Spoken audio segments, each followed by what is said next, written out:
চড়ছে পারদ, বাড়বে অস্বস্তি। বৃষ্টির সম্ভাবনা কোন কোন জেলায়? আসুন জেনে নেওয়া যাক বিস্তারিতভাবে আজকের এই ভিডিওর মাধ্যমে। নমস্কার বন্ধুরা, আপনাদের সকলকেই স্বাগত জানাচ্ছি আমাদের বাংলা খবর ফেসবুক পেজে। বন্ধুরা, এই মুহূর্তে আপনাদের সামনে হাজির হয়ে গেলাম আজকের আবহাওয়ার বিশেষ আপডেট নিয়ে। সোমবারের মধ্যে আরও 3 ডিগ্রি পর্যন্ত তাপমাত্রা বৃদ্ধির ইঙ্গিত, সঙ্গে জলীয় বাষ্প বেশি থাকায় গরমের সঙ্গে অস্বস্তিকর আবহাওয়া। ফিল লাইক টেম্পারেচার বাড়বে, কাজে বেরোনো মানুষের কষ্ট বাড়বে। রবিবারের মধ্যে কলকাতার দিনের তাপমাত্রা 36 ডিগ্রির কাছাকাছি পৌঁছতে পারে। এপ্রিলের শুরুতেই পশ্চিমের জেলা বাঁকুড়া, পুরুলিয়াতে 40 ডিগ্রি ছুঁতে পারে পারদ।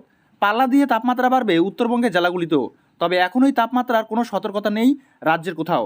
উত্তরবঙ্গে আজও বৃষ্টির সম্ভাবনা, বেশি সম্ভাবনা দার্জিলিং এবং কালিম্পং, কোচবিহার, জলপাইগুড়ি ও আলিপুরদুয়ার জেলাতে। বিক্ষিপ্তভাবে বজ্রবিদ্যুৎ সহ বৃষ্টি রবিবার মালদা এবং উত্তর ও দক্ষিণ দিনাজপুর জেলাতে। আজ বিকেলের পর বা সন্ধ্যার দিকে কলকাতা সহ দক্ষিণবঙ্গের প্রায় সব জেলাতেই বৃষ্টির সম্ভাবনা। দক্ষিণবঙ্গে আজ বৃষ্টি বেশি সম্ভাবনা বেশি। পূর্ব মেদিনীপুর, পশ্চিম মেদিনীপুর, ঝাড়গ্রাম বৃষ্টির সঙ্গে 30 থেকে 40 কিলোমিটার গতিবেগে দমকা ঝড়ো হওয়ার সম্ভাবনা।